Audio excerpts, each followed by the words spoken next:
Trading में आपकी learning हमेशा चलती रहती है एंड यही चीज़ मुझे ट्रेडिंग की बहुत पसंद है। ट्रेडिंग आपको कॉन्स्टेंटली इम्प्रूव करने के लिए फोर्स करती है। आप जैसे पहले रह रहे थे, जैसे आपकी पहली हैबिट्स थी, जैसे आपके पहले माइंडसेट था, उसी से आप ट्रेडिंग करोगे तो आपकी ट्रेडिंग कभी भी अच्छी नहीं होगी। आपको इवॉल्व होना पड़ेगा, आपको इम्प्रूव होना पड़ेगा, आपको अपनी पूरी लाइफ को ट्रांसफॉर्म करना पड़ेगा एंड वही चीज़ आपकी ट्रेडिंग में भी फिर रिफ्लेक्ट करेगी। तो ये 5 चीज़ें हैं जो मैंने बहुत लेट सीखी है, बट आई होप इस वीडियो से आपका भी काफ़ी टाइम सेव हो एंड वही मिस्टेक्स आप खुद कर करके ना सीखो, अब मेरी ये जो लर्निंग्स है इसी से डायरेक्टली सीख लो। The first one is you don't need to trade daily. चाहे आप इंट्राडे ट्रेडर हो तब भी, स्विंग ट्रेडर को तो वैसे भी रोज ट्रेड नहीं करना, इंट्राडे ट्रेडर को भी रोज ट्रेड नहीं करना होता। आप अगर देखोगे पूरे महीने में जाके 3 या 4 दिन ऐसे दिन आते हैं जब मार्केट बहुत अच्छी ट्रेंडिंग होती है। आपने सिर्फ वेट करना है उन्हीं दिनों की। वो कैसे पता चलता है? वो आपकी स्ट्रेटजीज बहुत होती है कि कहाँ से आपको पता चल जाता है कब ब्रेकआउट्स आ रहे हैं, कहाँ रीटेस्ट हो रहे हैं, कहाँ पे इनसाइड बार है, वो सब आपको पता है। बट आपको बस ये समझना है कि आपको रोज रोज ट्रेड नहीं करना है। बहुत बड़ा प्रॉफिट करना है तो मार्केट सिर्फ महीने में 3 4 दिन अच्छा सेटअप देती है, उसके बाद आपको ट्रेड नहीं करना है और एक दिन के अंदर भी आपको मल्टीपल ट्रेड्स नहीं करने हैं। आपने क्वालिटी ट्रेड्स करने हैं, आपने क्वांटिटी ट्रेड्स नहीं करने। ज़्यादा ट्रेड करने के, ज़्यादा हार्डवर्क करने के यहाँ पे पैसे नहीं मिलते हैं। अच्छे ट्रेड्स लेके उस पर बैठने के यहाँ पे पैसे मिलते हैं। जॉब में ऐसे होता है कि जहाँ पे आप बहुत ज़्यादा हार्डवर्क करते हो वहाँ पे आपको उतना प्रोपोर्शनेटली इक्वली रिटर्न्स मिलती है, या हो सकता है किसी और बिजनेस में भी आपको रिटर्न्स मिलती है वैसे। बट ट्रेडिंग में ऐसे नहीं है। ट्रेडिंग में इनफैक्ट आप जितने ज़्यादा ट्रेड्स को मना करोगे, जितना ट्रेड्स को नो करोगे, उतने रिफाइन वे से उतने आप सिलेक्टेड क्वालिटी ट्रेड्स करोगे एंड उतनी अच्छी आपकी ट्रेडिंग हो जाएगी। ट्रेडिंग में आपने एज अ स्नाइपर की तरह बैठना है, एक मशीन गन लेके नहीं बैठना कि भी हर चीज़ पे ही आप टारगेट लेके हर चीज़ पे ट्रेड कर रहे हो। आपने बहुत सिलेक्टिवली बहुत कम ट्रेड्स करने हैं एंड उतनी ही अच्छी ट्रेडिंग आपकी हो जाएगी। Second one is set realistic expectations. हम कहीं ना कहीं किसी को देख के, अपने किसी फ्रेंड्स को देख के या सोशल मीडिया में किसी इन्फ्लुएंसर्स को देख के हमें ऐसे लगना स्टार्ट हो जाता है कि ट्रेडिंग बहुत ईजी है एंड हम सोचते हैं कि हम यहाँ पे अपनी कैपिटल बहुत जल्दी डबल कर लेंगे।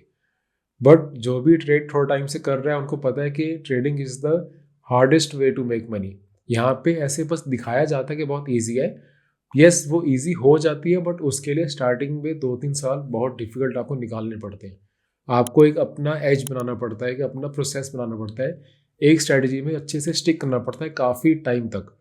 उसके बाद जाके आपको समझ आता है कि आपको क्या सूट कर रहा है, उसके अकॉर्डिंग आप अच्छे से ट्रेड करते हो एंड धीरे धीरे स्टार्टिंग में जो फिर पहले 2 3 साल में लॉस हुए वो कभी कभी आपके 2 3 महीने में भी हो सकते हैं रिकवर।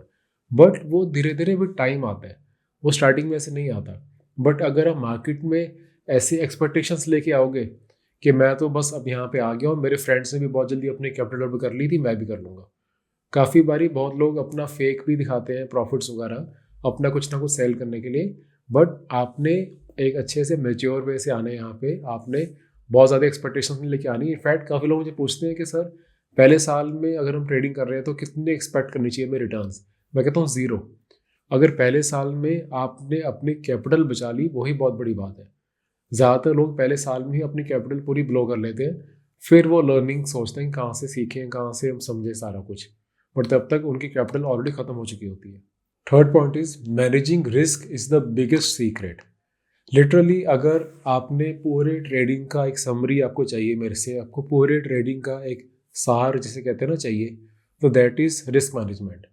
अगर आप अपने स्टॉप लॉस लेवल के आने पे स्टॉप लॉस नहीं लेते हो एंड उस टाइम आप होप करते हो कि दोबारा से आपका ट्रेड काश प्रॉफिट में आ जाए, या फिर आपके अपने किसी फ्रेंड से पूछना स्टार्ट हो जाते हो कि अरे ट्रेड देखियो ठीक लग रहा है, या फिर आप किसी भी तरह से कुछ भी ट्राई करते हो कि आपको अपना लॉस ना लेना पड़े उस टाइम पे।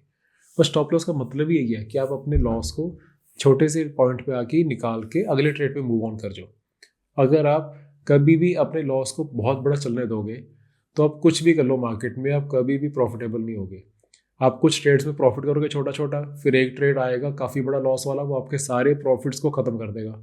देन अगेन आप बहुत ज़्यादा हार्डवर्क करोगे, आप छोटे छोटे प्रॉफिट्स करोगे, देन अगेन एक दिन ऐसा आएगा 4 5 दिन बाद एक बड़ा लॉस आएगा, अगेन सारे सारा प्रॉफिट वापस चल जाएगा एंड ये सर्कल चलता ही रहेगा चलता ही रहेगा। आप काफ़ी बारी ऐसे होता है लोग कितने कितने साल इसी सर्कल में निकाल लेते हैं एंड उस टाइम पे वो अपनी स्ट्रेटजीज को शिफ्ट करते रहते हैं।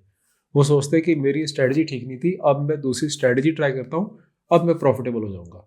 बट वो स्ट्रेटजी की बात ही नहीं थी।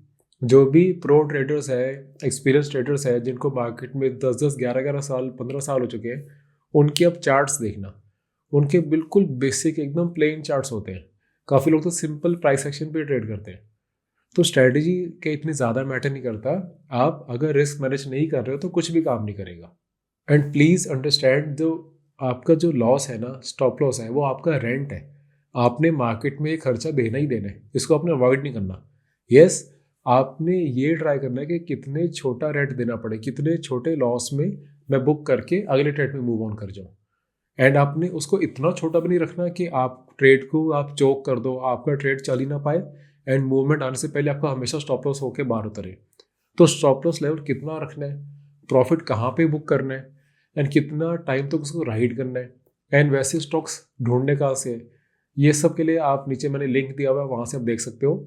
ये मेरी वीडियो सीरीज़ है जिसमें मैंने प्रॉपर बेसिक से लेकर एडवांस तक समझाया हुआ है। बेसिक कैंडलस्टिक कैसे बनती है, एक एक कैंडलस्टिक क्या आपको समझाती है, देन प्राइस एक्शन क्या होता है, मेरी अपनी फेवरेट स्विंग ट्रेडिंग स्ट्रेटजीज क्या है, एंड देन उसके बाद आपने स्टॉक्स फ्री में कहाँ से स्कैन करने हैं, एंड अगर आपने लॉन्ग टर्म पोजिशनल ट्रेडिंग भी करनी है, पोर्टफोलियो बनाना है, उसके लिए आपको बेसिक्स और फंडामेंटल्स क्या क्या देखने, कहाँ से देखने हैं, आपको कंप्लीट एक पूरी वीडियो सीरीज मिल जाएगी इसके अंदर, एंड बहुत ईजी वे में मैंने समझाया हुआ है। इसके बाद आपको टेक्निकल पार्ट ऑफ ट्रेडिंग के लिए कभी भी कहीं नहीं जाना पड़ेगा, वो सारा आपका कवर इसी से हो जाएगा। कोई बुक नहीं रीड करनी पड़ेगी टेक्निकल की, साइकोलॉजिकल स्टडी आपकी हमेशा चलती रहेगी, उसके लिए मैं ऐसी वीडियोस हमेशा बनाता रहूँगा। Next point is journaling is really important. मैं बार बार ये कहता रहता हूँ, journal is the balance sheet of the trader.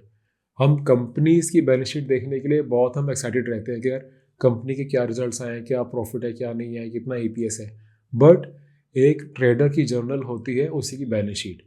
आपकी ट्रेडिंग कैसी चल रही है, आपको कौन सी स्टाइल ऑफ ट्रेडिंग सूट कर रही है, आपको कौन सी टाइप ऑफ ट्रेडिंग और करनी चाहिए, कौन सी टाइप ऑफ ट्रेडिंग आपको बिल्कुल नहीं सूट करी, कितने दिन तक ऑलमोस्ट आप होल्ड करते हो तो आप प्रॉफिट अच्छा करते हो, कितनी बारी आप किससे इतने अमाउंट से ज़्यादा आप लॉस अगर लेते हो तो आपकी ट्रेडिंग, आपका माइंडसेट सब हिल जाता है। वो सब आपकी ट्रेडिंग जर्नल आपको बताएगी। बेसिक ट्रेडिंग जर्नल की भी, कौन सा स्टॉक लिया, कहाँ पे लिया, स्टॉप लॉस कितने परसेंटेज पे रखा है, and most importantly entry reason क्या था एंड एग्जिट रीज़न क्या था। अगर आपका एंट्री रीज़न तो ठीक है, बट आपको यही नहीं पता कि एग्जिट कहाँ पे करना है, एंड आप रैंडमली कहीं पर भी एग्जिट कर देते हो, तो जब आप इवनिंग में अपनी ट्रेडिंग जर्नलिंग में आप एंटर करोगे कि यार मेरा एग्जिट रीज़न कुछ नहीं था, मैंने बस प्रॉफिट देखा, मुझे डर लगा कि यार ये प्रॉफिट चला ना जाए, मैंने बुक कर लिया।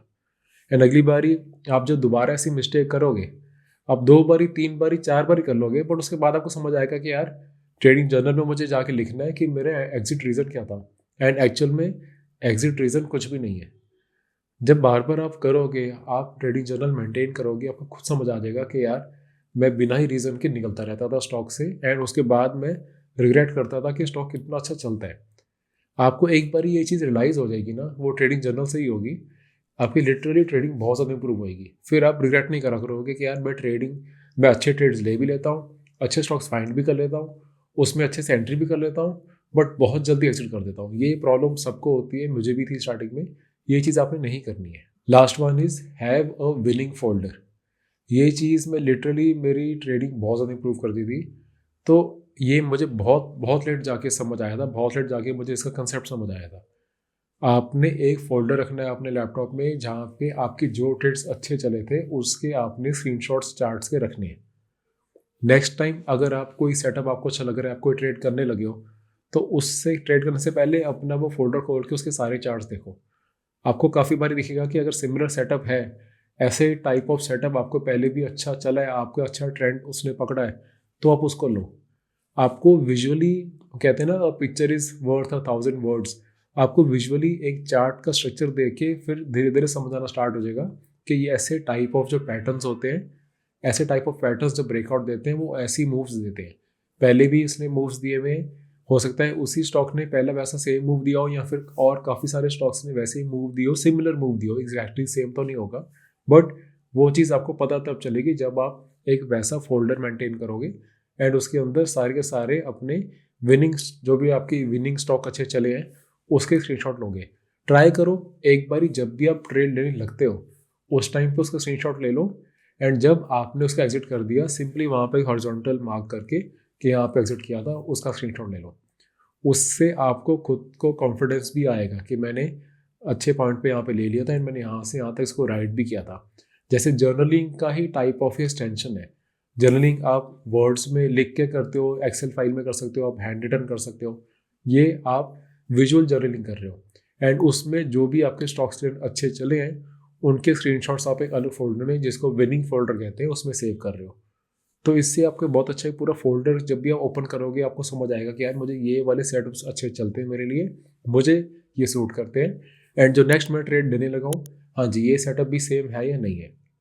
सिर्फ इतने करने से आपकी ट्रेडिंग बहुत अच्छी हो जाएगी। एंड मुझे बहुत लेट जाके समझ आया था। तो आपको इसके अलावा भी अगर किसी और टाइप ऑफ वीडियोस आपको चाहिए, कोई और आपको साइकोलॉजिकल कंसेप्ट क्लियर नहीं है, या आपको लिटरली जो भी प्रॉब्लम्स आ रही है, जो प्रॉब्लम फेस कर रहे हो ट्रेडिंग में, वो आप नीचे मेंशन करो कमेंट्स के अंदर। आई मेक श्योर कि मैं सारे कमेंट्स रीड करूँ, एंड जो कमेंट्स ज़्यादा आएंगे मैं उसी टॉपिक पे वीडियोस भी बनाऊंगा मैं। तो आप मुझे अपना फीडबैक पूरा दो, मुझे आपका फीडबैक चाहिए होता है हमेशा, and I will make sure कि मैं ऐसे वीडियोस आपके लिए लाता रहूँ जो आपको साइकोलॉजिकली हेल्प करे। बिकॉज देखो स्ट्रैटेजीज के लिए तो मैंने आपको बता दिया, आप मेरी वीडियो सीरीज देख सकते हो, वो देखने के बाद आपका जो टेक्निकल पार्ट ऑफ ट्रेडिंग है वो सॉर्टेड हो जाएगा। आपको टेक्निकल के लिए उसके बाद किसी से कुछ नहीं पूछना, बट साइकोलॉजिकल ऐसी चीज़ है जिसमें आपको लाइफ लॉन्ग लर्निंग लगती रहेगी। आपको कॉन्स्टेंटली इन्वॉल्व रहना ही है, आपको कॉन्स्टेंटली रीड करना है, कॉन्स्टेंटली आपको वीडियोस देखनी है, अपने आप पे काम करना है, वो आपका चलता रहेगा। तो उसके लिए आपके लिए मैं ऐसी वीडियोस लाता रहूँगा हमेशा। तो I will make sure that ये मैं ऐसे वीडियोस लाता रहूँ, एंड आप अपने भी जो आपको वीडियोस चाहिए मुझे ज़रूर बताओ, and I will see you in the next video. Thank you.